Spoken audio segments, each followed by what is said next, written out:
format with in-person, telephonic, and virtual options for public viewing and participation. Before we get started into the meeting, I'll call this meeting to order. I'd like to make a statement that due to an emergency, City Hall was evacuated at 6:10 p.m. this evening. City Council meeting was adjourned to the parking lot outside to hold our first ever commission interview at 6:25, where the scheduled interview took place until the fire department declared that the building was safe to return back into. Thank you. And the council then went into recess, and we are now reconvened in the council chambers. So with that, with this meeting being called to order, Krista, if you'd like to please call the roll. Councilmember Soltis. I'm here. Councilmember Porter. Present. Councilmember Hartsock. Here. Councilmember Harjahausen. Present. Councilmember Samomo. Here. Or Mayor Pro Tem Smith. Here. Mayor Wagner. Here. Have a quorum, Your Honor. Thank you, Krista. If everybody could please rise and join me in the pledge of allegiance. I pledge allegiance to the flag of the United States of America and to the republic for which it stands, one nation, under God, indivisible, with liberty and justice for all. Thank you all. Next is approval of agenda. We have two items that we will be removing from the agenda. That is the consider appointment to the Youth Council. We are rescheduling that interview. And then also so it's new business item number 3 and the new business item number 4. Consider an appointment to Equity, Cultural, and Social Justice Commission. That interview was also rescheduled. So any other changes, Rita? That's it, you got it. Okay. So with that, I'd look to a motion to approve So moved. Second. been moved and seconded to approve the amended agenda. All those in favor state aye. Aye. Any opposed? The motion passes. Thank you. We didn't get back from our room in here. All right.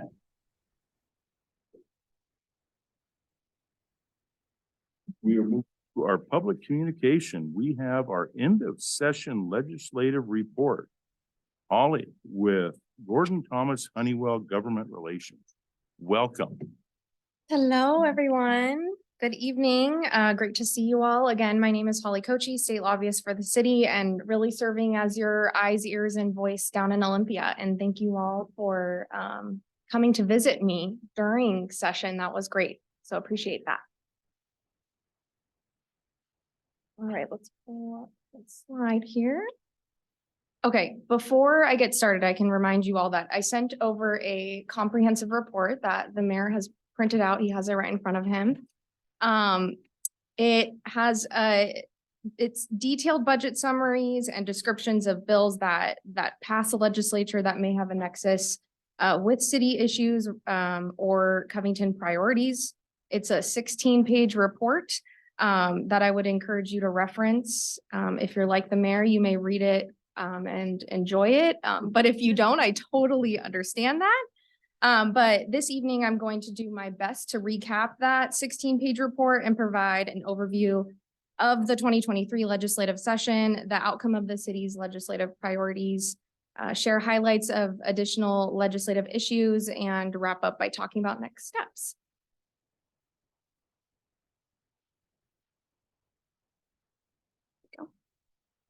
So the 2023 legislative session, oh, let me go to the next one, sorry. I'm not skilled at this remote, apparently. Okay. No. Oh, all right. Well, that makes me feel better. All right, so the 2023 session was the first time the legislature has conducted their work in person in over 2 years. The public was still able to participate virtually through remote testimony at public hearings. But as most of you witnessed when you were visiting during the session, all legislators were in Olympia, and of course, many lobbyists like myself were there in person every day. It was the first year of the biennium and was a long session lasting 105 consecutive days. And the primary objective of a long session is to adopt biennial budgets, which the legislature did successfully. I sent this presentation over before the 16th, but I'll dive into the outcome of that special session point later on in my presentation. In addition to adopting budgets, the legislature considered over 2,156 bills and ultimately passed 485. Because this was the first year of the biennium, any bill that did not pass this year is automatically reintroduced and reconsidered for the next session.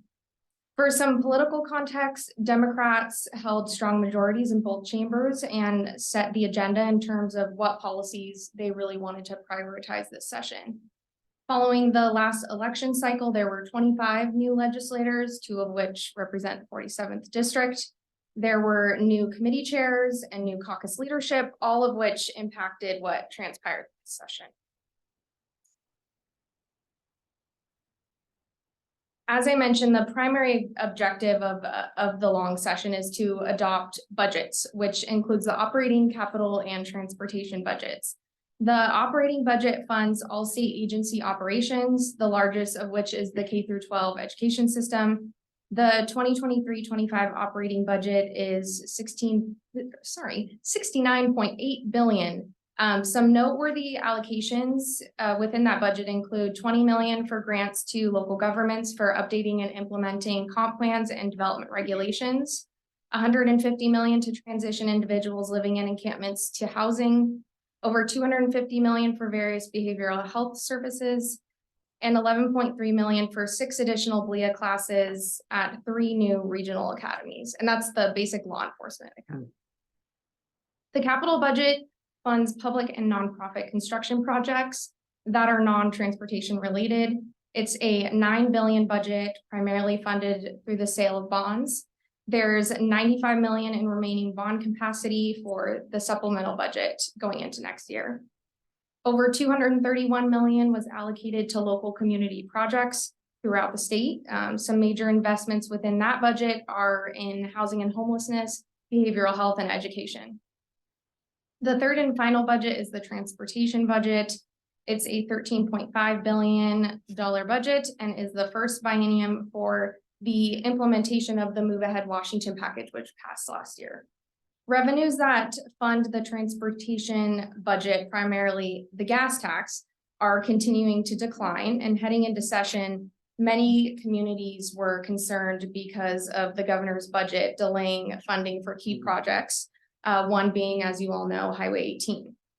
For the most part, the legislature was able to honor previous commitments it's made and provide a phasing of funds over the next 6 years. So there's some predictability now for that project planning. This was also the first budget to incorporate the Climate Commitment Act revenues, which are scattered throughout all 3 of those budgets. And that money must be spent on carbon reducing programs or projects. So moving on to discuss the outcomes of the city's top priorities. The city identified priorities for the 2023 session that fell really into 3 categories, as you see on the slide. The first being transportation related, so we'll dive into that. In 2022, the legislature adopted the Move Ahead Washington package, which allocated 640 million to the State Route 18 widening and safety improvements.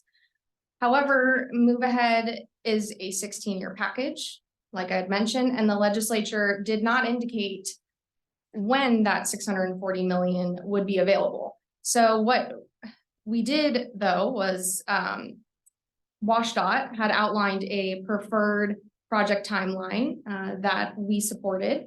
However, the governor's budget proposal, which he releases in December prior to session starting, included construction funding to begin in 2029, which was 4 years later than what WashDOT had recommended. So this session, we worked with our partners in the Southeast Area Legislative Transportation Coalition, CLTC, to request that the funding be allocated in accordance with WashDOT's projected timeline. Ultimately, we were successful in having the funds phased according to the preferred project timeline, which is what you see outlined on the slide. The next priority related to transportation was the city's request for $800,000 to complete a feasibility and design study for a pedestrian bridge over State Route 516. We knew going into session that transportation funding would be extremely limited. But we also knew that, as I mentioned earlier, funding stemming from the Climate Commitment Act would bring potential opportunities for investments in multimodal type projects.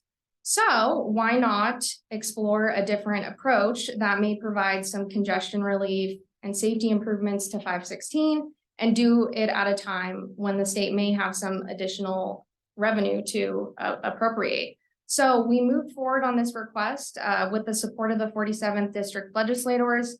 And all in all, the final budget included $800,000 for this project. So kudos to you all and the entire Covington team for jumping at the opportunity. It certainly paid off. As for funding to widen the remaining portion of State Route 516 from 185th to East City limits, the state did not include this project in the budget, but we will continue to prioritize it so it remains on their radar and in the queue when a funding opportunity arises in the future. We also included a statement on the city's legislative agenda highlighting the need for further state investments in local transportation preservation and maintenance. This has been an ongoing challenge as the legislature struggles to find a balance between new projects and taking care of what we already have. So Covington continues to join other cities and counties throughout the state to emphasize the importance of maintenance and preservation. The budget does not provide any additional funding, but it does honor the commitments made in 2022 within the Move Ahead Washington package, which increased funding for the Transportation Improvement Board and Complete Streets. Okay, so moving on to the city's capital budget request for $2 million for Jenkins Creek Trail. The final budget did not include the full funding for the city, but $250,000 was included and will still go towards the project. The city has been extremely successful with most of its capital funding requests. And last biennium, we received $1.3 million for Soco Park and another $300,000 for Pipe Lake. So there was certainly an effort this year to spread the funding out to multiple communities within the district. And that ultimately meant the city's request wasn't fully funded. The third priority was more policy focused, joining several other communities and the Association of Washington Cities, requesting the legislature to address public safety. There are two areas of focus and I'll dive into those. The first was police vehicular pursuits. In 2021, the legislature passed a law requiring probable cause rather than reasonable suspicion to believe that the person in the vehicle has committed certain offenses before an officer could engage in vehicular pursuit. This higher threshold has caused concern among many law enforcement agencies as they've experienced more people eluding or trying to get away from the police. Advocates of the reform were concerned that reverting back to reasonable suspicion threshold would result in more dangerous pursuits. And after some unique legislative maneuvers, Senate Bill 5352 passed the legislature. It lowers the evidentiary threshold for vehicular pursuits to reasonable suspicion for specific crimes. Notably, those crimes do not include property crimes. That was a major sticking point for some legislators who wanted to see the bill go farther. For others, the bill was a reversal of the progress made on police reform in 2021. The bill passed because it had enough support from moderate Democrats and Republicans who saw it as an important step, but perhaps not the final solution. Second public safety topic is the reason the legislature was called back to Olympia for a special session on May 16th, which also concluded on the same day. Thank you so much for the state's current law on possession of controlled substances is set to expire on June 30th. That law was intentionally established as a temporary solution following the Supreme Court's ruling in early 2021 that drug possession was not a felony. Senate Bill 5536, known as the Blake Fix Bill, initially passed the Senate with a bipartisan mix of votes and established possession as a gross misdemeanor and outlined the procedure for pretrial diversion and a pathway for vacation of conviction. The House amended the bill substantially, establishing possession as a misdemeanor instead of a gross misdemeanor, and included use in public spaces, among many other changes. Because the bill passed both chambers in different versions, it did not pass. A committee was then formed to create a compromise bill, and that was brought forward on the final day of session. So not a lot of wiggle room to work with.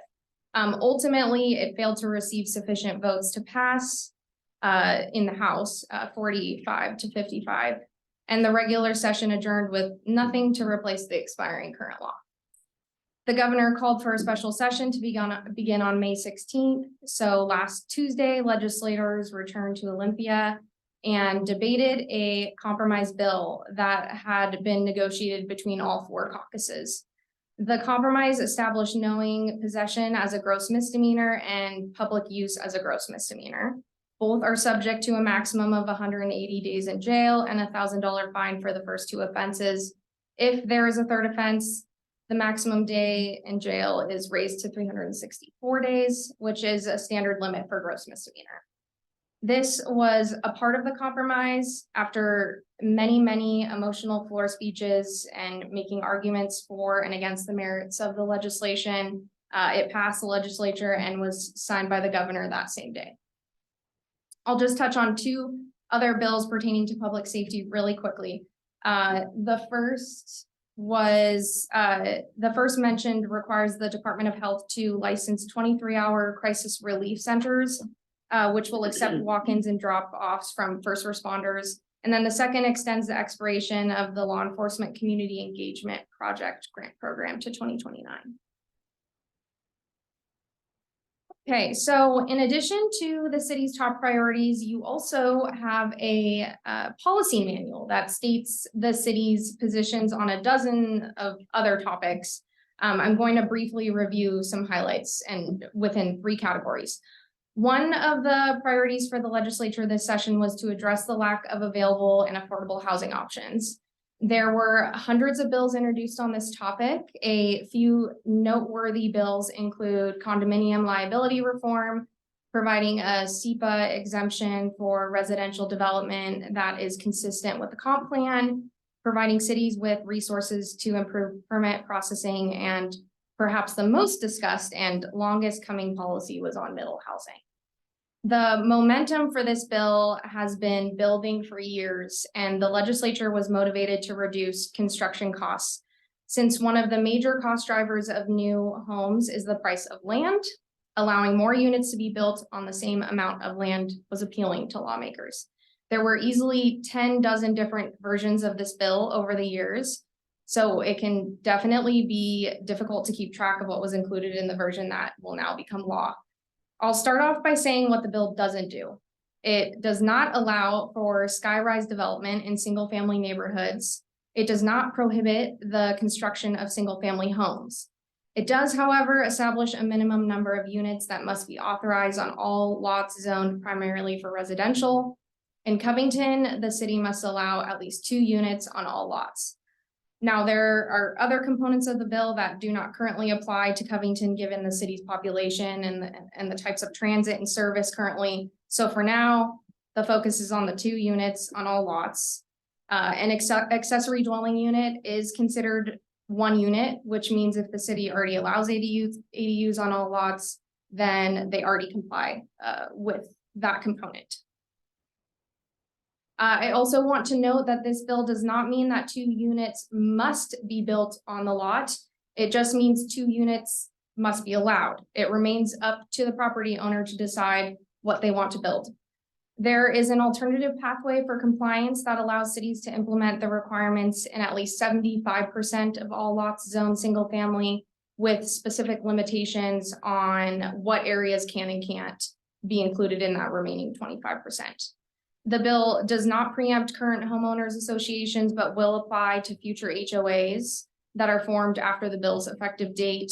And there are also some requirements around off-street parking for lots under 6,000 square feet. And I'll just say the version of the bill that passed the legislature was definitely a compromise, both on the part of housing advocates who wanted to see greater density authorized on all lots, and on the part of local governments who did not want their land use decisions to be preempted.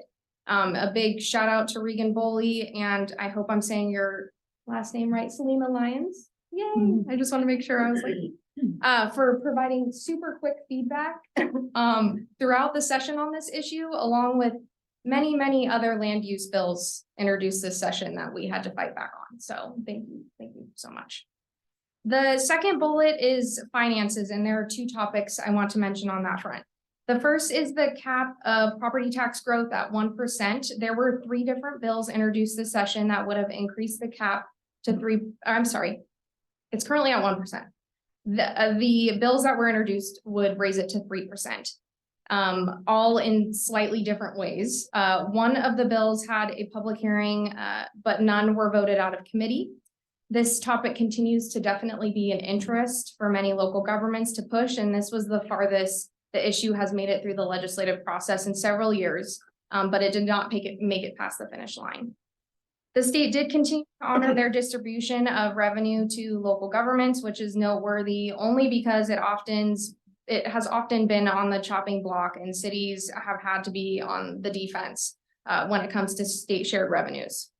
And then the final bullet is infrastructure. The final operating budget includes $400 million in the biennium to invest in the Public Works Assistance Account, and allows for the expiring revenue diversions to sunset, which will restore full funding into the account. So that's great news. Lastly, the city actively supported legislation led by the Washington Recreation and Parks Association, House Bill 1086, which increases local government's contractability with community service organizations from 25 to 75,000, which better aligns current costs for maintenance and for outdoor spaces and other public projects that greatly benefit from partnerships like this. And then the budget also includes $5 million for the Recreation and Conservation Office to address deferred maintenance grants. Okay. So now that the session is officially over, special session and all, what's next? I'd encourage the city to consider ways of thanking your legislators, not just for representing the city's interests, but for their dedication and time and energy to public service. You all know that it can be a thankless job. So receiving encouragement and appreciation from fellow elected officials goes a really long way. Mr. Boley and I have been working on creating a Covington newsletter that can go out to the delegation on a quarterly basis. So that will provide a great opportunity to share the city's appreciation for their work during session. And a newsletter in general will keep them informed of all the great work that is going on in the community on a regular basis throughout the year. You all typically organize a council meeting to share your appreciation for their work, so that's a tradition I certainly encourage you to continue. With all the bills the legislature passed and the funding that was made available, there is work to do. City staff who already have their plates full will have even more to do in the coming months and years to ensure that the funding allocated to the city is used in the allotted time frame and that projects are delivered. Lastly, I know it sounds crazy and we aren't even technically done with this year yet, but it's never too soon to begin thinking about what our priorities should be for the 2024 session. In the fall, we will update the city's legislative documents to reflect items that were accomplished this year and add new ones, recognizing it will not be a budget year and it will be a short session. So with that, thank you for your time and attention. It's a lot to cover, so I appreciate your patience and happy to answer any questions. So any questions? Okay, thank you. I was wondering if you had any insight into the rationale behind the bill regarding the 23-hour crisis relief. I'm struggling with how 23 hours is anything but just getting someone removed from a situation. And I mean, they're not healed at that point, correct? So Totally. What is the rationale? You know, I can get more detail for you. I know there was a lot of argument with concerns around that 23-hour, and what you shared was a main concern for people who were opposed to the bill. So can I get back to you on a more that would be detailed great. context? Given the shortage of behavioral health staffing, this is in my opinion, not a good use of that limited resource. So Yeah. I'm really surprised unless there's something I'm just not getting. Happy to Yeah. get back to you on that. Thank you. Anybody else? I want to thank you and Brianna and all the hard work that you have done for Covington down there. Of course. I know you were working 24/7, so thank you for that. And just this shows how much work. So Mhm. thank you. Mhm. And thank you for always sending weekly reports, weekly Yeah. updates. As you know, I read them because I responded to that. I appreciate that. So course. thank you. Yes, Keep up it's a the good delight work. to represent the city, honestly, and thank you all for being just so genuine and so sweet throughout the whole process. So I appreciate it. Thank you, Holly. Thank you. Next is our first of two public comment periods. Speakers will state their name, address, and organization. Comments are directed to the city council, not the audience or staff. Comments are not intended for conversation or debate and are limited to no more than 4 minutes per speaker. For attendees participating virtually, click the raise hand button in Zoom. For attendees participating by phone, dial *9 to raise your hand.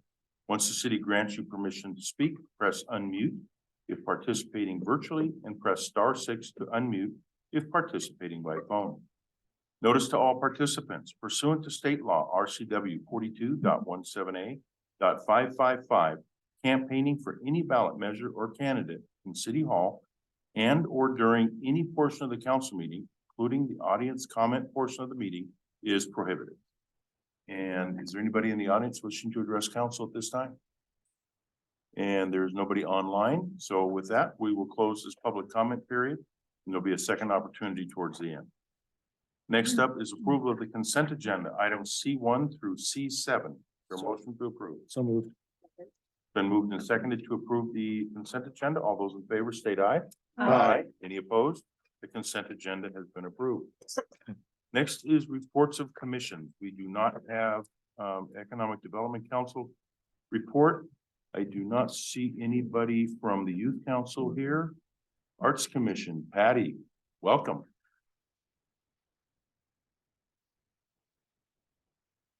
Good evening. Thank you for listening to our report this evening. This month, we are happy to announce that the rotating art project at CCP has now put in its call for art. So it's on a tight timeline, but hopefully by the end of the summer, we should see some action. When I say end of summer, I kind of mean beginning of fall. But it just doesn't take time. Everything takes time. Anyway, so let's see. And we also are on the vinyl wraps, which I think I mentioned last month, but there was one that needed to be replaced, or there was a couple, and there's still one outstanding. And I did receive a notice from somebody that one of the boxes over by Kentwood High School had been vandalized recently. And so here's a big test, because when we did have those installed, we had the vandalism coating put on it. So hopefully we'll find out if it really works, which I'm sure it will. So that's good. We also participated in the Covington Makers Market last month, and that was a big success. Great weather. We couldn't have asked for nicer weather. Anyway, that worked out well. Recently we were asked by the Planning Commission to participate in some branding that they have coming up for the Covington 2024 plan. That's been also on a very tight timeline, but we have a secret squirrel in our back pocket because Jessica on the Arts Commission is a former, the word is just escaping me, a designer, a graphic designer, that's it. So anyway, so she's been really helpful. We gave her ideas on backs of receipts, and it's amazing to see how she interpreted our ideas and turned it into something professional.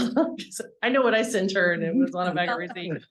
So anyway, so she took those ideas and interpreted them to something else. And we had a meeting with the Planning Commission, and it was interesting to hear their comments on how they interpreted that as well. So we're meeting again and hopefully have something to present for the next planning commission meeting so they can make some decisions. So that's been kind of fun. Upcoming events we have are the Covington Days Festival, which we're actively planning our projects, as well as Kid Fest coming up. And that is about it. Do you have any questions? Anybody have any questions for Patty? All Thank right. you very much for a very good report. Thank Patty. you. Have a great evening. Thank you. Next is Equity, Cultural and Social Justice Commission. David Scalabrini, welcome. Thank you, Mr. Mayor and Council. So our May meeting again isn't until this coming Thursday. So for last month, we welcomed a new commissioner, Prem Subadi, which we are really excited. And he just started right off the bat. So we're really excited to have him with us. We reviewed the updated equity approach, which has been renamed from the equity metrics. Just some minor grammatical changes that we requested to be made. Other than that, it looked good with all the redlining that we had done. And so it has now been sent off to the Planning Commission for review. Of course, we also did some identifying of recommendations of proposals that we're going to bring to the city council, either here at a meeting or more than likely will be at our joint session in July. And then, of course, for this month, we have also been celebrating Asian American, Native Hawaiian and Pacific Islander Heritage Month. So hopefully you've all had a chance to also look at the calendar and the postings. And so we've been getting lots of good feedback as well for that. For this coming meeting, we will be focusing on updates to the 2022-2023 work plan. And then also updates to the strategic plan and how the recommendations that we're going to bring to the council into what we had on the work plan. And then we'll be looking at the June celebrations for Caribbean American Heritage Month. So lots of good recipes that we're looking forward to, some jerk chicken and that. And then we'll be looking at the July and August celebrations for the calendar and website. And then we're going to also be discussing plans for Covington Days and our participation as well. So that's it. Any questions? Anybody have any questions for David? Thank you very much. Thank for a great you. report, David. Human Services Commission, there's nobody here for that. Parks and Recreation Commission. Planning Commission, David Cottle, welcome. Welcome. City Council, I'm very glad to be here to give you the report for the last meeting, which was on May 18th. Very long one, it lasted about 2.5 hours. It was a long time, but we had our main agenda items that were discussed at this meeting. The first one was the introduction of our newest member to the Planning Commission, David Scalabrini. The introduction quickly identified that he has quite an extensive background experience to assist our planning efforts. We were very pleased and excited to have him on board the commission. Second item was engagement plan, the comprehensive plan, which included two particular items. It was the tagline brand imagery for Covington 2044, a thriving community for all. And we also had Covington Days booth support. I believe you will be quite pleased with the Art Commission's creative results for the tagline. There were currently 4 different concepts were shown, and all of them. And I believe we're going to have an update with that Arts Commission come back to us with those concepts. Also with the Covington Days, we had a discussion with the staff, and the Planning Commission is looking forward to participation in Covington. Third agenda item was Burt Consulting, Casey Bradfield, and staff provided us with the draft of the equity approach with metrics for the Covington Comprehensive Plan. Equity approach calls for inclusive engagement, policy screening, establishing desired outcomes, and tracking the progress towards them with measures. The 3 parts were identified in that review, and it included part 1, which was the definition of equity. It's somewhat hard sometimes to come up with the right definition you want for equity. It's still underway, but I believe we're going to come close to hitting the mark for what that equity definition should be. Part 2 is a commitment statement explaining how the city's planning process would really support equity. And the third part of the recommended equity approach for Covington is a table listing desired equity outcomes and measures for each topic of the comprehensive plan. Kind of goes back to a statement I always used to say, you can't successfully manage what you can't measure. And so we're really going to be measuring how well we do with this comprehensive plan and for equity. The fourth item was the Covington Planning staff presented a slide deck that summarized the State Environmental Policy Act, SEPA, proposed code amendments. There will be a few updates on that material. So then we will hold a public hearing next month. And then we'll provide that recommendation to the city council. If you want the detailed items, the Covington Municipal Code red lines will be to CMC 16.10.090, 18.05.025, and 14.40.40. The proposed code updates reflect the Department of Ecology amendments to sections of the state's chapter 19711 Washington Administrative Code, WAC. Outside of the commission meeting, several planning commission commissioners did attend the Passport to 2044 virtual webinar meeting on May 18th, put on by the Puget Sound Regional Committee. And did that, and the PSRC includes 4 counties: Snohomish, King, Pierce, and Kitsap. The main and the title of that particular session was key topics for elected officials and planning commissioners. The main topic was to provide guidance and instructions about the importance of the comprehensive plan, periodic updates, and also to present the key issues that were emerging during that process. Significant agenda items for the next planning commission meeting include, we're having a special speaker, Adam Weinstein, hopefully I said that right, Kirkland's planning director. He's going to be giving us the Kirkland's missing middle housing. That'll be the topic. We'll have a climate action grant review. We will go through a legislative update on the 2023 state session. And we will have a public hearing for the SEPA exemption code amendments I talked about, and also resulting in a planning commission recommendation for authorization. The next item would be a review of calendar assigned efforts for the public engagement plan, which includes the tagline artwork and also the Covington Days representation from the Planning Commission. And the last item that we're going to have there at the next meeting will be the comprehensive plan update, going over that equity metrics and other elements that are part of the comprehensive plan.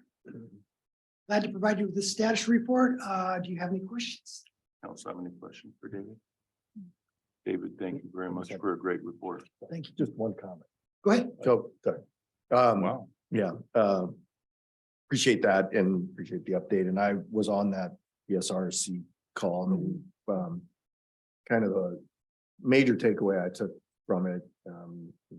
Hopefully everyone else heard this. By 2050, they estimate there'll be another 1.4 million people living in those 4 counties. So it's just something to, on top of who's already here, just need to be thinking about how we incorporate new people into our community while preserving the very things that they're coming to this community for. So I know we won't solve that today or even tomorrow, but just put that in the back of the planning commission's, in the back of your brains to be thinking about. That's the perpetual struggle that we have is people continue to move here, and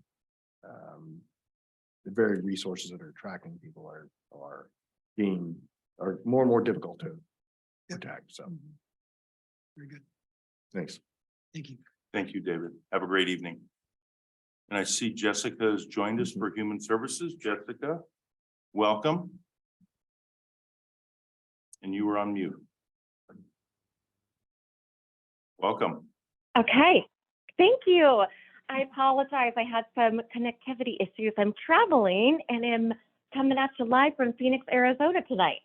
Oh, nice. Yeah, so I'm happy to present on behalf of the Human Services Commission. Our meeting on April 26th was wonderful. We had 2 guests actually with us. We had Chief Easterbrook and Community Care Specialist Darren Patterson in the house, and Chief Easterbrook was able to give us an overview of some trends and insights of criminal patterns and different trends and themes he was seeing from within the community. And this was everything from, homeless patterns to youth patterns to things that he predicted might need some support from us in the future. And then community care specialist Darren Patterson was able to support those observations by also bringing to light some low-hanging fruit opportunities where the Human Services Commission may be able to support, which is an action item for us to review on our next meeting, where we might be able to provide some additional funding in some areas that would allow Darren to direct aid different groups through different either agencies or a fund himself. So we are working on putting a budget together where he may be able to present some ways that we can provide more direct aid to Covington residents who are in immediate need that either he or Covington police are coming into contact with. So we're really excited to see how that may develop. And Darren also said that he may be interested in helping us with our comprehensive assessment through some connections he has at the University of Washington. So this assessment would be our 5-year assessment to gauge the needs of the community, which we're hoping to create data patterns with as we go into our future funding cycles. We can see how the needs of our community are progressing to ensure that we're aligned with the community vision as well. And so we have a standing agenda item to review our communication and marketing plan. And one of the things we were reviewing was a more formal communication and marketing plan alongside how to have more effective agency meetings and provide more opportunities to create more awareness about the different types of services that the Human Services Commission offers. And so that thought also would be incorporated into the assessment to identify how residents are absorbing and receiving information. And then we did a review of our work plan. So actually this month or tomorrow, we're going to do a visit at the Institute of Community Leadership. And that's May. And then June, we're going to meet with community care specialist Darren Patterson again to discuss the budget and assessment. July, we're going to do a storehouse visit, and then we'll be planning hopefully another event at storehouse, and then working through the remainder of the calendar as we progress through the year. And that's all I got for you tonight. Great. Does council have any questions for Jessica? Beth? Hi, Jessica. Is there a plan to actually do some other events not at Storehouse or Real Life? I know last year they did this fall one at Polaris, so it was at a location. Yes, yeah. That's So closer to as where we people get live, I guess. closer, of course, yeah. So as we get closer to when our event is slated for, so we know that we would like to do an event in August. We also discussed doing one at Covington Place, so possibly hitting our seniors. We had our very successful event last year at Polaris, and one of the things we'd like to do is be a little bit more definitive about the population needs that we'd like to serve at our August event. So in order to have a successful one, we'd like to land on where exactly that will be at our June meeting so we can start to make arrangements. And last year we did a survey. We wanted to figure out how we can communicate with residents to let them know that we were coming and the different types of agencies that they needed us to provide access to. So we haven't definitively landed on where, but those are the areas that we're looking at. Great, thank you. Anybody else? Yeah. Jessica, thank you very much for calling in from Arizona. Yeah. Greatly appreciate you Of course. attending tonight. Thank you. Thanks. Have a great evening. Bye-bye. Next up, we have a public hearing to receive testimony from the public regarding a ordinance adopting and renewing interim zoning regulations related to permanent supportive housing, transitional housing, emergency housing, and emergency shelters in response to House Bill 1220, adding new sections to Chapter 18.20 of the Covington Municipal Code, amending the Covington Municipal Code 14.30.040, Covington Municipal Code 18.20.1305, Covington Municipal Code 18.25.030, and Covington Municipal Code 18.31.080 for a period of 6 months. This being the date set and proper notices having been posted and published in accordance with state and local law, this public hearing is hereby declared open. And Selena is providing the staff report, I believe. Yes, good evening, council and mayor. Tonight I'm coming here to talk with you about the interim zoning and renewing and extending that ordinance another 6 months.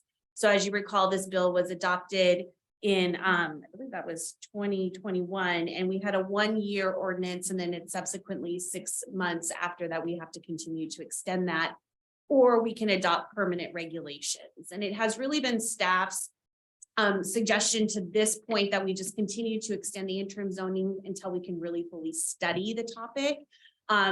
And that also kind of came to light with the additional work that Commerce is asking us to do as part of 1220. So we can talk a little bit more about next action items if the council wants to dig in deeper to that. But at this point, I'm just going to continue to suggest that we extend these until we've really caught up with our comprehensive planning work. And then we can really dive into the policy, because I think there's going to be an intersection between this 1220 work, the 1110 work, and then the work that's just coming out of the comprehensive plan requirements in general. So, but we can slice this many different ways. So where we are right now, as far as the work related to 1220, the council's compliance with the interim zoning puts us in compliant with that bill. As a result of that bill, though, Commerce has been stepping us through a variety of different action items. So if you recall, back in February, we talked about the allocations that were then provided to every city. And I did put a copy of that in the agenda tonight. I think it's page 84, attachment 3 in your packet. So Commerce and King County worked together. They said, well, we've got X amount in need, and what's every city going to take that on? And then what's that AMI percentage that they're responsible for? So that's 30 to 120. So we've done that allocation. Those numbers have been given to us. We use those for planning. The next step that Commerce is giving us guidance on, which they just released that at the end of April. And so we've been in training this month of May to kind of learn how it is they want us to do that work, is now we have to just study, like, can we even, do we have capacity to even provide this level of housing allocated to us? So we have to do a land capacity study as part of this. And there's a step through process that Commerce has outlined. So we'll be doing that. And there's kind of 3 things that come out of that. One is, do we have sufficient land capacity? And then we have to then classify our zones where these housing types and densities will be allowed. And then identify areas where we'll serve income levels and the required emergency housing. So we're going to have to dive in a little bit deeper than maybe we did with the interim zoning. Maybe not. Those are things that we're going to have to learn. What will happen if we find out that we have insufficient land capacity to provide these allocated housing units? We have to then look at our zoning and our density. That would be the next step. So, as you know, we're undertaking the comprehensive plan right now. The Planning Commission did a great job, and they're walking through that. What our next step is right now from a staff level is that Burke will do phase 2 of the housing needs assessment. So we did housing needs assessment 1, which really identified our current state. Where are we at today? What are our needs within the city? And then the second phase of that will address this request of Commerce. So that's going to be a little bit more data-driven information as well.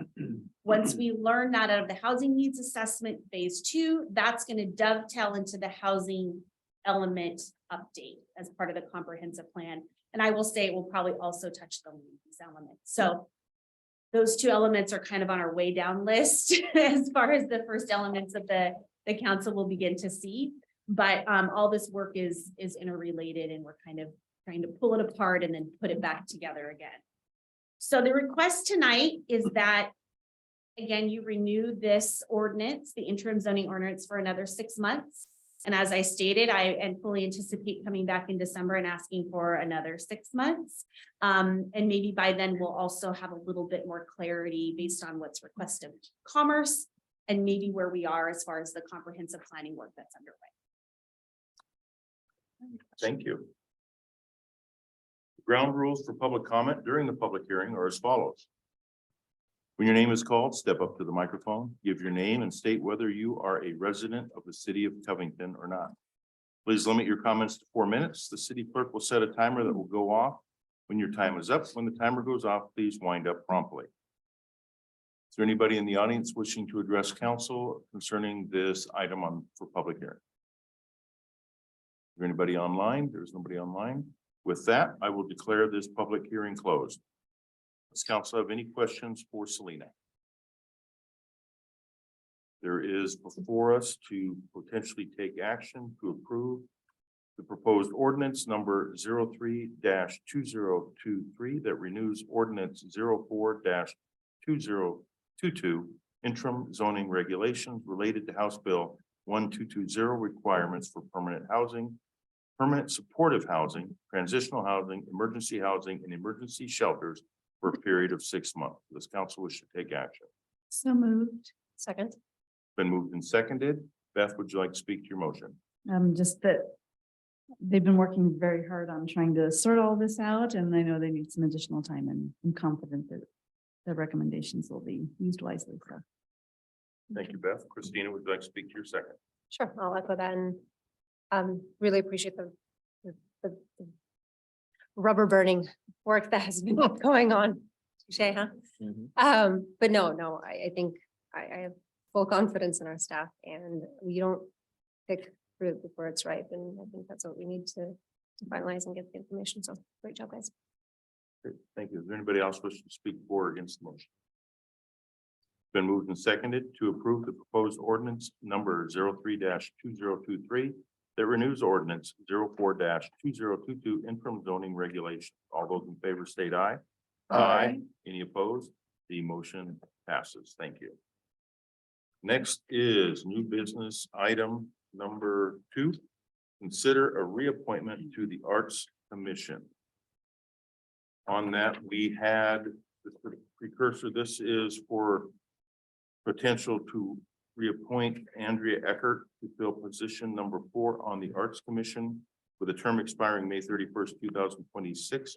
We interviewed her on December 13th, and she is wishing to continue. Is there a motion to and a second for this? So moved. second. Been moved and seconded to appoint Andrea Eckert.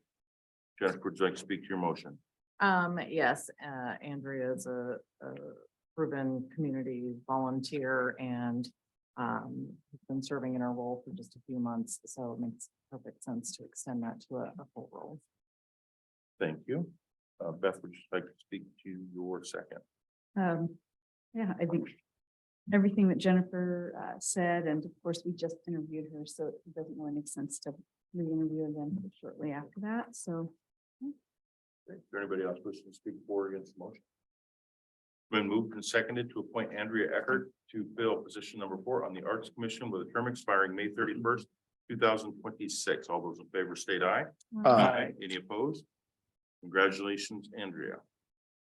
We are removed new business items 3 and 4. So next is new business item number 5. Consider an appointment to the Parks and Recreation Commission.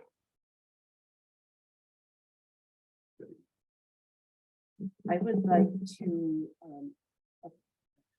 it's not a Yep. point, nominate, Yep. thank you. Nominate Connie Elliott, for this position, for, position number 2 on Parks and Recreation Commission, with a term expiring January 31st, 2026. Is there a second? Second. It's been moved and seconded to appoint Connie Elliott to fill position number 2 on the Parks and Recreation Commission with a term expiring January 31st, 2026. Debbie, would you like to speak to your motion? Thank you.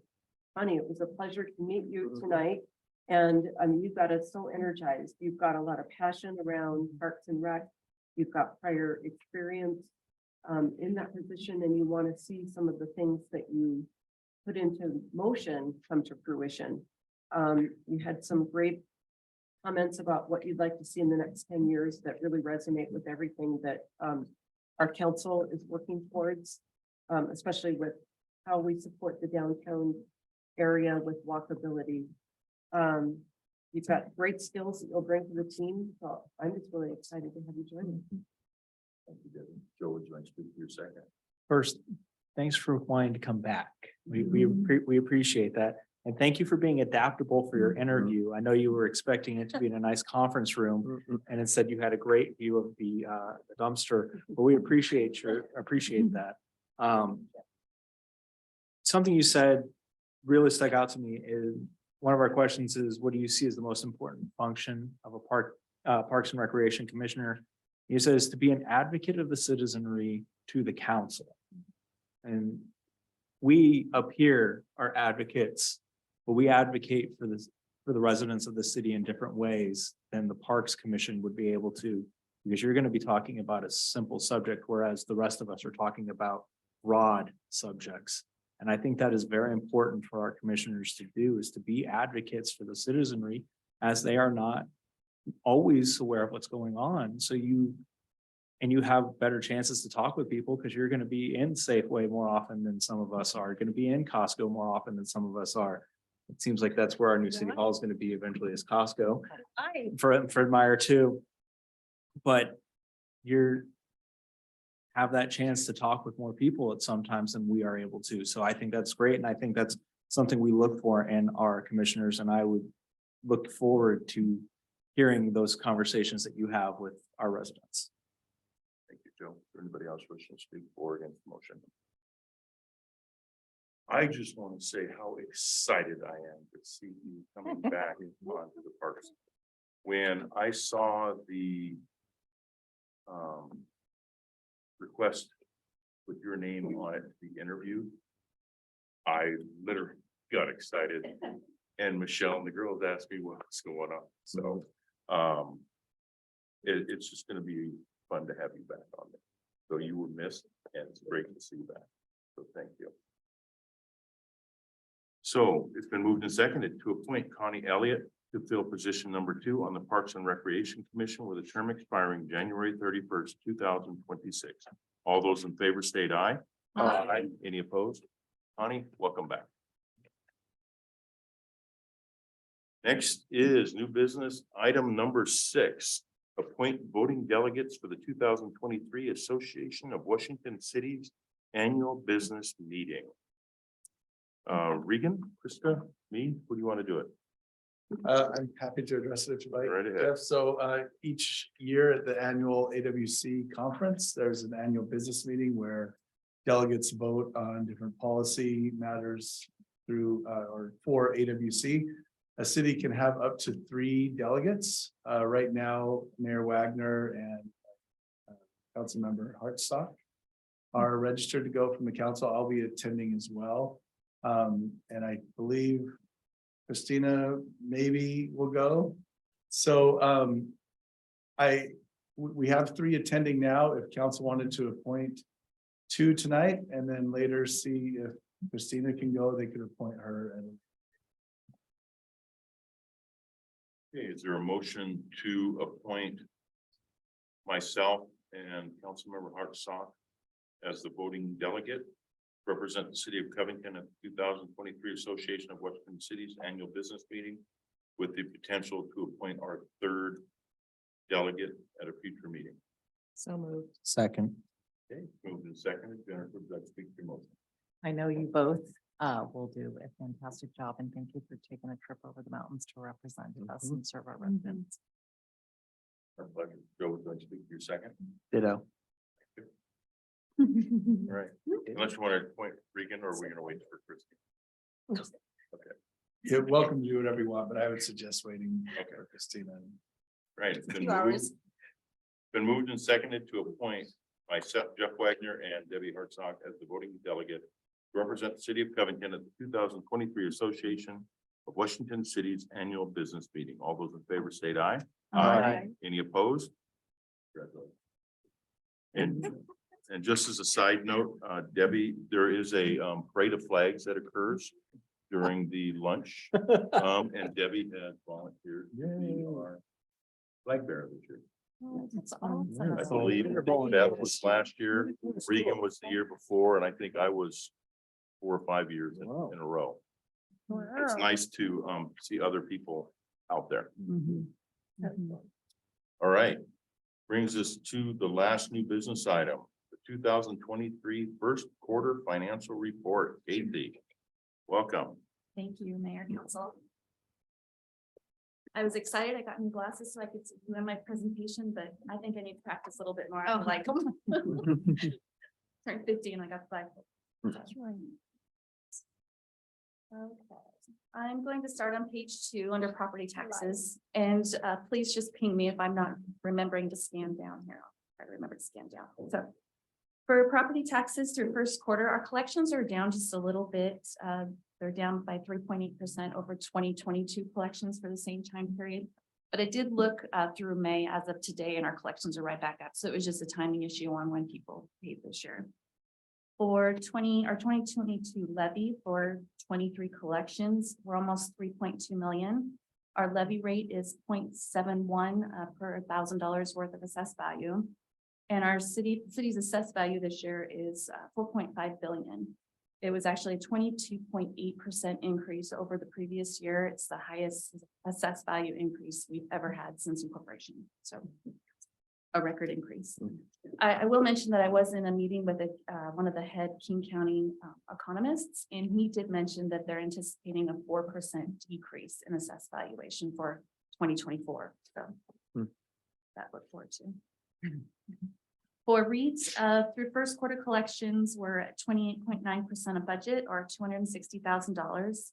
This is less than last year by 21.1%. We did ratchet our REIT budget down a little bit. We are anticipating seeing some changes with the mortgage rates increasing. Just for example, our mortgage rates right now are 7.6% on average for a 30-year mortgage. So it's definitely affecting our home sales, which affects our REIT collections.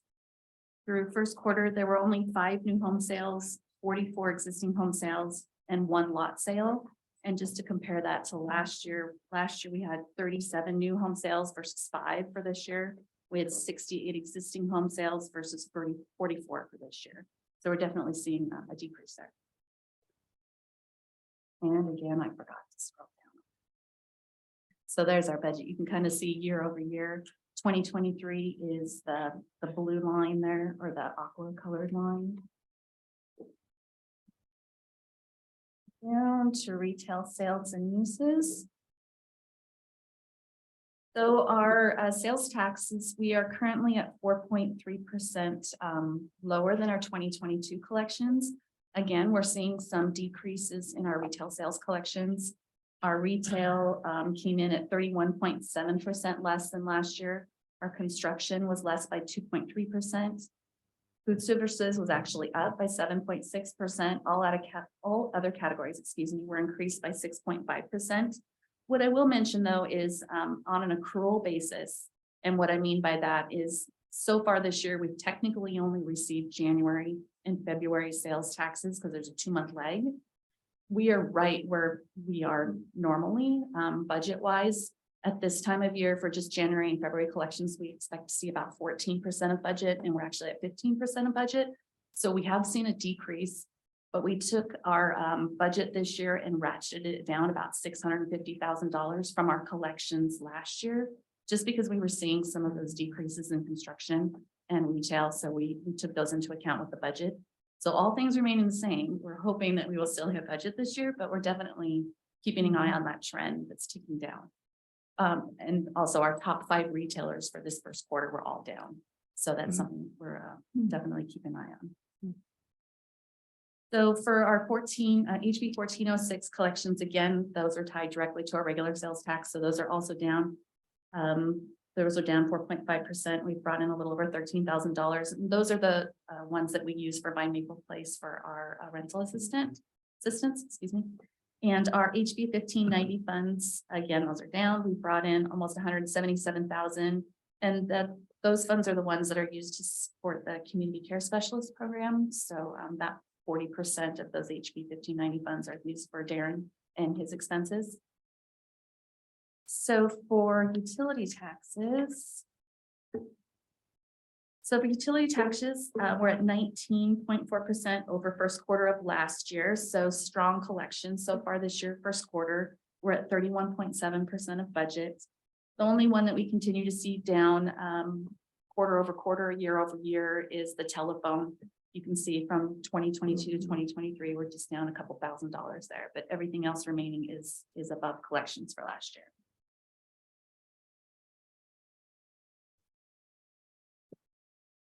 Okay, so for the general fund, our operating revenues are at 19.6% of budget. Totally where we expect to be this time of year because we haven't collected all of our property taxes. Our property taxes come in April and November. So generally, we're under that 25% for first quarter until we receive those property tax collections and we'll pop back up. For total expenditures, we're currently at $2.2 million or 11.8% of our total budget. And there's just a couple of departments I will point out. Scroll down.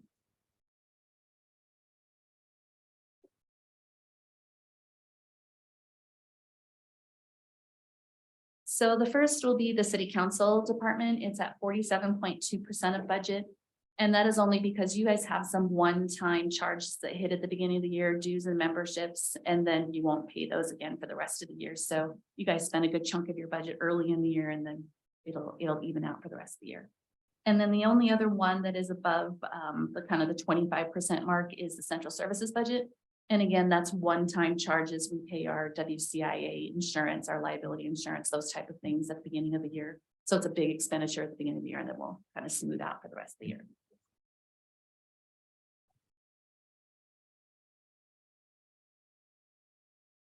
So public works. So for the street fund, our total operating revenues at 24.8% of budget. So right on target for the year.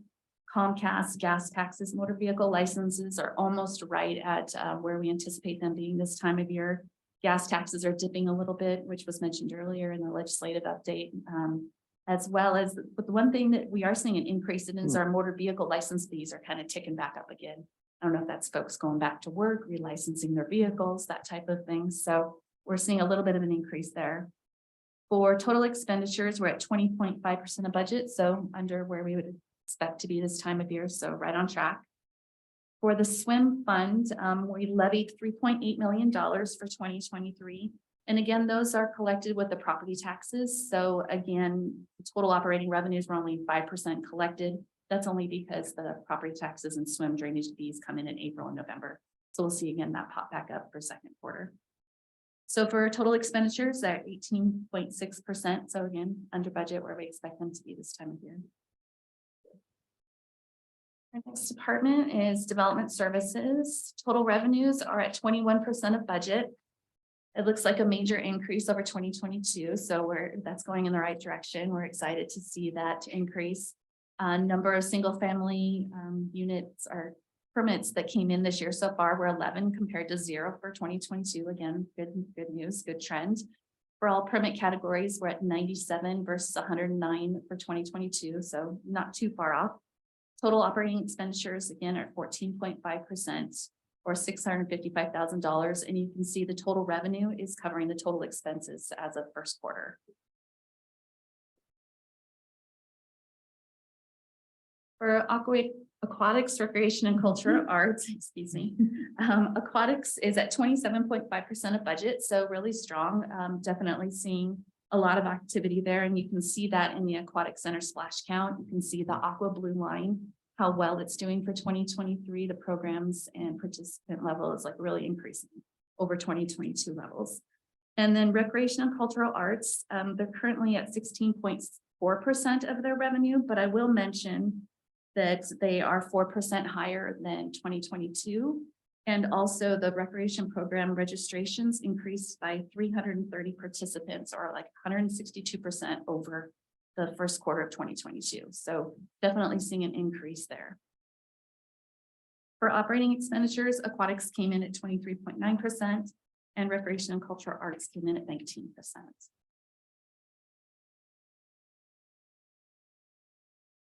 Cash and investments. Our current cash and investments total a little over 40 million. We currently have 32.3 million in the local government investment pool, and our current interest collections are 4.77%. And we have 4.9% in investments that are outside of the LGIP, so government securities that we hold on to. So just as a side note, for interest income for first quarter of 2022, we brought in $6,795. For 2023, we brought in $130,000. So you can see what those couple of percentage points in interest really do. That starts to be real money after a while, that getting that interest coming in with those additional percentage points there. So that was great.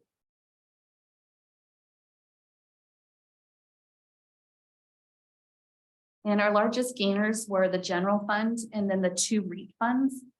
You can see that surplus cash that I've talked about in the past, where REIT really had a banner year last year, and we were able to stash some of that extra money for our long-term debt payments that are coming up. Our principal payment will be due in November 1st, and we'll wipe out about 825,000 of that, but we've got that surplus cash there, so we don't have to ask the general fund for help. So that's super helpful. Capital investment program. We're not seeing a lot of mitigation fees and impact fees come in because our permit levels are still a little bit lower, but every single family residential unit that comes in is going to add to those balances, and that in turn is helping with cash flow with some of the CIP projects that we have going right now. Nothing really to report for the bonds. Again, like I mentioned, our next principal payment isn't due until June 1st with the Public Works Trust Fund loan and November 1st with the bond payment. And then you can see some of our activities, some of our big projects, 1127 Southeast 272nd that's going on, the 204th. And then we'll be seeing some dollars starting to move out for the SoCo Park and the Jenkins Creek Park. Those will be some big projects that'll be happening this year. Traffic impact fees, we currently have almost 1.5 million put away in traffic impact fees. And again, as I mentioned, those are used for the cash flow for those CIP projects while we're waiting for the grant reimbursements to come back in. And then interfund loans, this table is different than what was in your packet. I had swapped it out, but I swap it out in the packet that went to Krista, so I apologize. But our current, we're currently approved for 5.3 million of interfund loans for CIP 1201 and 1127, so the 204th and the 272nd, as well as a rapid flashing beacon project in the Timberland Way. And we currently have 4.4 allocated or dispersed to those projects currently, which will be paid back once those projects are completed and all the grant funds come back in, will be paid back to the general fund. That is all I had. Does anybody have any questions? Anybody have any questions for Casey? And this may be more of a Regan, I'm not sure, but do we know what our major retailers are citing? Is there traffic down? Do we know? Or all we know is that the sales tax collections are down, whether the shoppers are buying less or there's less shoppers. We don't know that. Anybody else? Debbie? Yes, thank you. On the property tax, with that 22% increase in assessed value, that's affecting our revenue. So the way that the property tax works, as your assessed value goes up, the levy rate goes down. So we collect about the same amount. It's only the 1% increase we get plus any new construction. So it can continue, assessed value can continue to go up, but then the levy rate will just tick down from 71 cents to 70, 60, 50. It just keeps going down and you maintain that same level of revenue plus the 1%. That's it. Thank you. So we're pretty much where we would be projecting. Yeah. Okay, thank you. Anybody else? All right, Casey, thank you very much. Appreciate that. That concludes our new business. Looking at future agenda items, we do have our Tri-City meeting tomorrow night out at Lake Wilderness Lodge in the Maple Room. And then our next meeting will be June 13th. Does council have anything they would like to see on a future agenda? All right, with that, we'll move into council staff comments. We'll start with Adam. Thank you, Mr. Mayor and Council. We've had 5 applicants for our detective position that we posted. All pretty good applicants. We'll be interviewing for those next week. selecting next week and then waiting for King County to release whoever it is, a few months.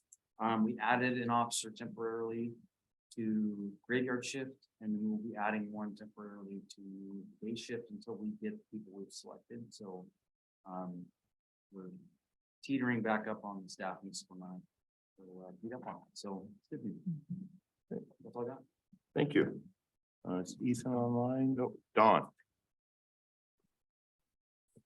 Nothing tonight, thank you. Thanks, Don. Selena. I have one item, and I can't recall if I might have shared this already, so I'm sorry if it's a repeat. But Lake Point, the master developer for Lake Point, has submitted their engineering plans to complete the construction of Lake Point Boulevard through their site. So those plans were submitted. We'll be doing a consistency review with the DA. This is a privately constructed roadway, so the developer is carrying that responsibility, and we're reviewing that. I think right now the ETA for that roadway would be 2024, assuming all things go well. So I just wanted to provide that update that there's some movement related to the roadway out at Lake Point. The developer is also anticipating coming in June with another land use development. I think they're looking at it anywhere from 329 to 333 housing units in that. We're still working through those details with them. And then I will just add that the other things on my item were covered by David Cottle tonight. So he did a great job, and I appreciate him for that. Thanks. Thanks, Selena. Casey. Thank you. I was just going to mention, we're just getting through financial statement season and going to start looking at the business and occupational tax to bring forward to you. And we just put it on a study session for August 8th. Thank you. Mark. There's no executive session tonight, and I have no further report. Thank you. Thanks, Mark. Regan. Thank you, Mr. Mayor. Wanted to bring up one item to council.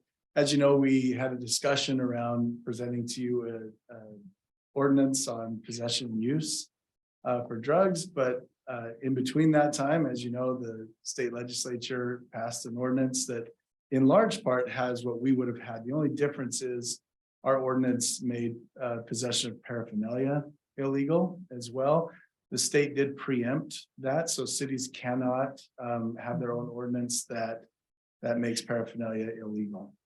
So where we're at right now in discussions with Chief Easterbrook and Mark, we feel like the state statute is sufficient and gives our officers the tools they need to help resolve some of these public safety issues that could have happened if Lake was not fixed. So our recommendation is that we pull that from our June 13th council meeting, unless council wanted something otherwise. But at this point, it's pretty much what we would have presented to you. So I wanted to hear any thoughts or issues or concerns with pulling that from our June 13th agenda. I mean, the Thumbs up. only thing I might say is that it could be a great opportunity with a lot of people that are probably going to be here at that meeting from the public to hear a little bit about it, maybe just an update, maybe. I don't know if that's a way to work it in or if we can figure out a different way, but you know, there's going to be a lot of folks here that day. I'm anticipating. So the question was, does council want to pull it from the agenda? That was up first. Does council want to pull the agenda, or they want to leave it on there for discussion like that? Yeah, I guess. Can I ask a question? Yes. Assuming we pull it from the agenda, could we then have an update at the end where we can just? Yeah, we information? could, I could go through what I think I sent kind of bullet points of what the state law covers with council. I could review that. I doubt all those people will be here at the end of the meeting, but I'm happy to do that. Right now, the agenda is not even posted, that it's going to be on there for June 13th. Right, So that's true. that won't be posted until the Wednesday before. So I think Beth's thinking because we have the Kingfisher thing on. Right, there's gonna be a lot of people in the audience that might want to Yeah. hear about that and know that we're. Taking action. Yeah. Yes, so, but yeah, I don't know if being on the agenda is the place for it or leaving it on the agenda just as a, it's not really business item. I'm good for pulling it with this council. I think pulling it. Maybe what we could do that would reach more people than an update here is I could ask Carla to put something together to post that the council was going to consider this, the state passed this, it meets what we were hoping to have done anyway, something like that. So And included in that newsletter that goes out in the email. The scoop, yeah. Yeah. Yeah, great. Okay. Okay, thank you. You bet. Krista, Nothing from me tonight, thank you. thank you. Christina, It's been a wonderful but uneventful 2 weeks. Looking forward to the next meeting. Nothing for me. thank you. Beth, Yeah, I have the opportunity to participate in the mental health, the youth mental health first aid class that was offered by Valley Cities Behavioral Health. And it was, there was a 2-hour self-paced like questions and information, and then a group like about 5.5, 6 hours that we met online. So it was a blended learning. And it was really interesting, and it's available to anyone that lives in King County. I don't know when they're going to be offering the youth one again, but the adult mental health, I think there's 2 sessions up and coming in June, and it's just really helpful whether you work with youth on a daily basis or have young family members, or if you're out in the community. It was just really helpful to learn how to maybe look for signs of mental health. Not necessarily crises, but that could be part of it. So I would recommend if anyone has an opportunity to, even if you just sign up for the class, if you don't do the pre-work, you can't take the actual instructor-led portion, but the information in the pre-work is really helpful too. So looking forward to tomorrow night's meeting, and yeah. thanks, Beth. Yep. Sean, Thank you, Mr. Mayor. The Puget Sound Regional Fire Authority had its meeting last Wednesday. A number of things that we heard updates on, and the RFA is moving on. First up, they bought 2 new pumper trucks. So there's the large fire engines that we're all used to. Then there's what's called brush trucks that work on wildland fires. And then these new pumper trucks kind of fit that in between. And they're meant to be used at the urban wildland interface. So it's going to fill kind of a niche. It's like a little smaller fire engine that you're used to seeing, but it said it can pump water up to 3,000 feet up a slope. So it's pretty impressive. So we're excited to get those. I think some other communities are very jealous because they're in hot demand, and we got 2, as I understand it, for basically the price of 1. So that we were really excited about that. The RFA is also going out for bid on getting new personal protective equipment, bunker gear for their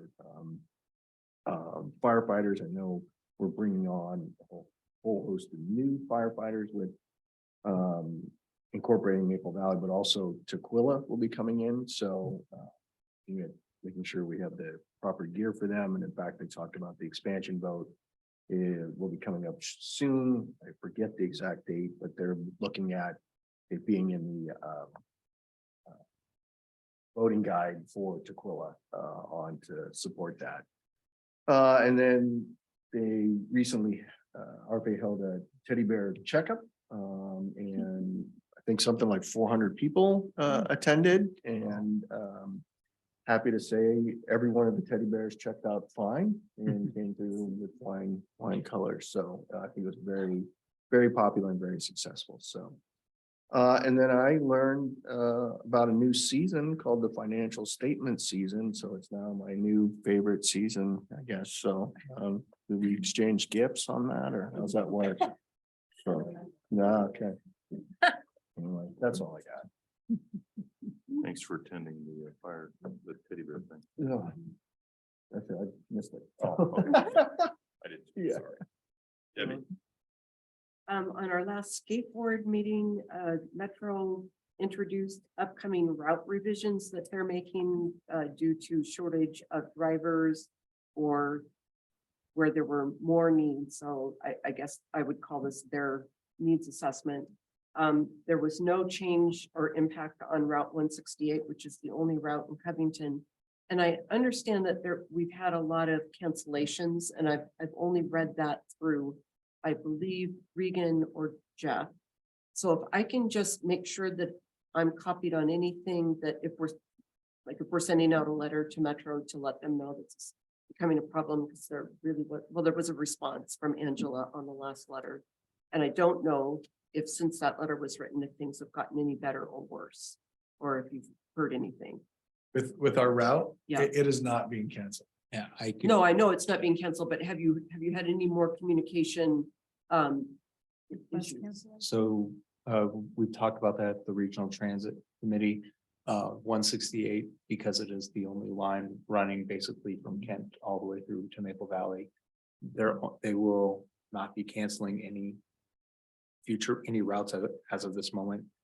They did say things could change, but 168 as of this time is safe. They did not give me a good reason as to why they were canceling some of the routes or some of the times that they did a few weeks ago. But they do not plan to cancel any more as of this time. But coming back in the fall, there could be a change. Thank you. No, I just want to keep my finger on that pulse and bring it up appropriately. That's all I have. Thanks, David. Jennifer. I wanted to echo Beth's support of the MHFA mental health first aid training. I took the adult one, gosh, maybe 2 or 3 years ago. It is really helpful. I have the phone number in my phone for someone that's in crisis. I actually somewhat recently did have to use the tool set with a coworker. So you just never, ever know when that type of information is helpful, and it is something that I just don't think as a society that we take seriously enough and realize that we can help people that are in need of support. So also, it was great to see everyone at the Flashing Beacon Project. My kids have been students of Cedar Valley for 15-ish years, not the same kids. But, so it's pretty exciting to see that much needed lighted crosswalk there, given that really busy street that the school sits on and the fact that it's an all walking school. Every kid that goes to that school walks. So it's a really big deal for that community. So kudos to Public Works and the city for making that happen.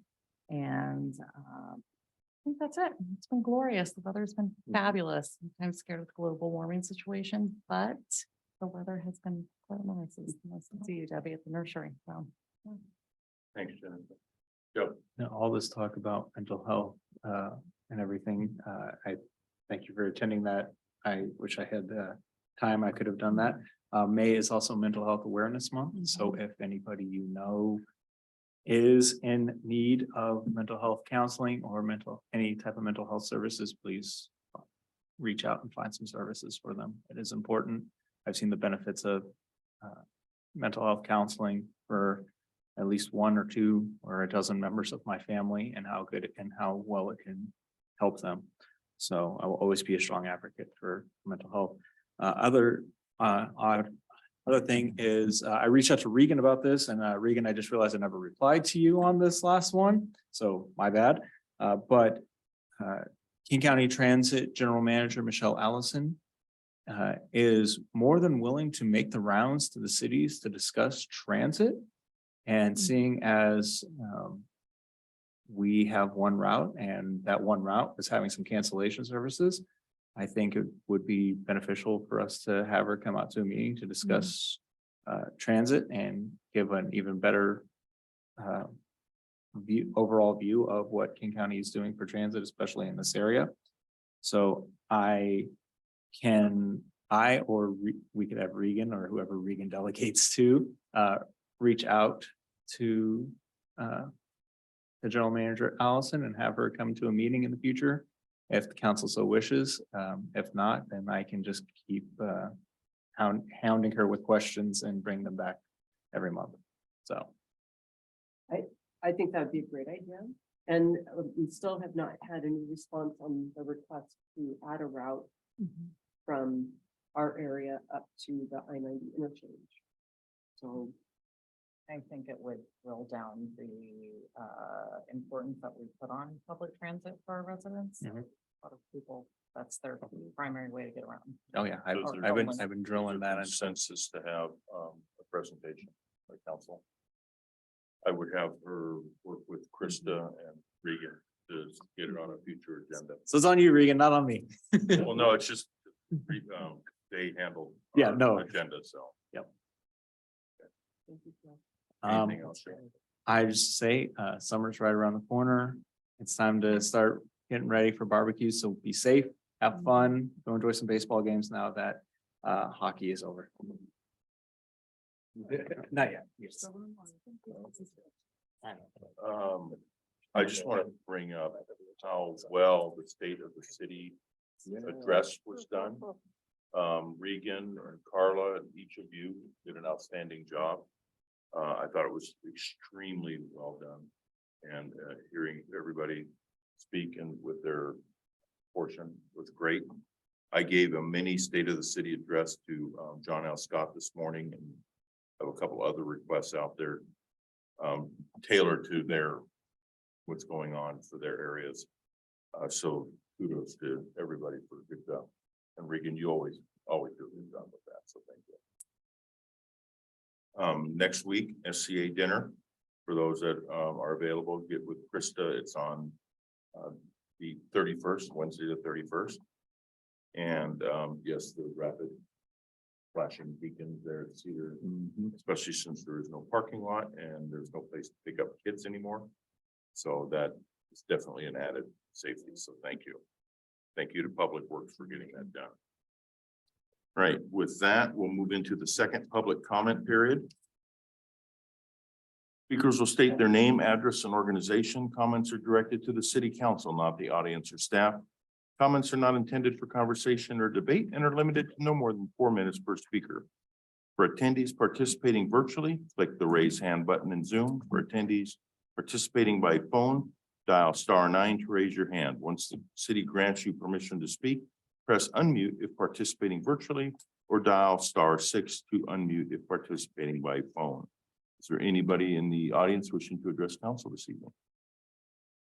And seeing nobody online, the public comment portion is closed and there is no executive session. This meeting is adjourned at 8:32.